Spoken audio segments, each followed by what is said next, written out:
Yes. अब सूचना और रेडियो के संबंध में मैं कहूँगा कि सूचना और रेडियो इन दोनों विषयों पर मंत्रालय ने मुझे पूरे पूरे ब्यौरे दिए हैं, जिनमें अनेक विशेष बातें हैं।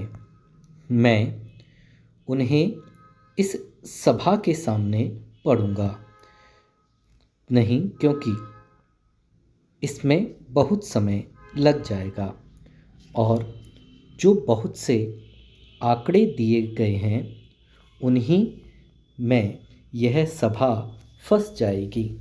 लेकिन इस सभा को उन ब्यौरों को जानना अवश्य चाहिए और मैं मंत्रालय को सुझाव दूंगा कि वह उन्हें इस सभा के सामने और जनता के सामने उचित रूप में रखे, जिससे कि वह समझ सके कि क्या हो रहा है।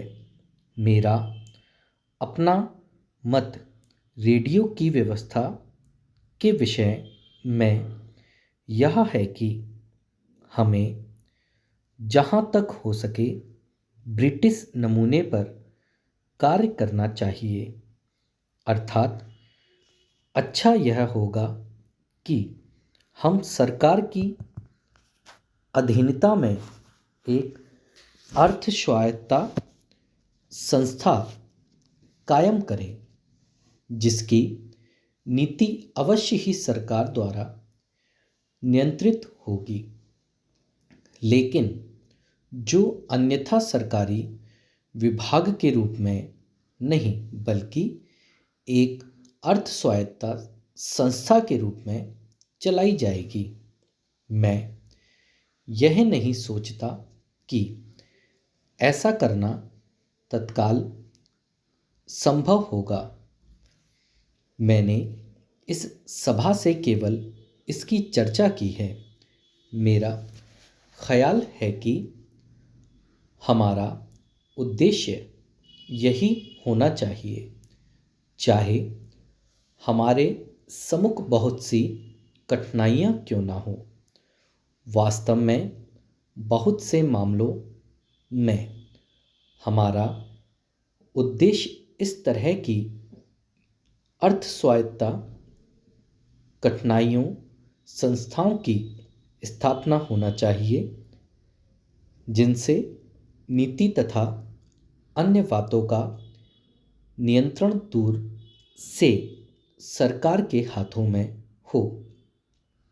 लेकिन सरकार या सरकारी विभाग हमारे कार्यक्रमों में हस्तक्षेप ना करें। लेकिन यह तात्कालिक प्रश्न नहीं है। यह स्पष्ट है कि हमारी विभिन्न सेवाओं में समाचार वितरण, भाषा के प्रश्न आदि में कौन सी नीति बरती जाए, इस पर यहाँ होने वाले वाद विवाद ने सभा के विचारों का संकेत दिया है। लेकिन इनका फल तभी निकलेगा जब समितियों आदि द्वारा इस तरह के वाद विवाद शास्त्रीय स्तर पर नहीं, फिर भी पूरे ज्ञान के साथ बराबर ध्यानपूर्वक होते रहें। कटौती के प्रस्तावों के संबंध में किए गए भाषणों द्वारा इस विषय पर ठीक ठीक विचार हो सकना वास्तव में असंभव है। मुझे एक माननीय सदस्य ने यह जानकर खेद है कि कुछ प्रांतों में सलाहकार समितियां ठीक ठीक नहीं चल रही हैं। मैंने समझा था कि रेडियो के संबंध में यह आवश्यक है कि ऐसी समितियां जल्द जल्द काम करती रहें, उनसे सलाह ली जाए और उन्हें बताया जाए कि क्या हो रहा है। स्टॉप।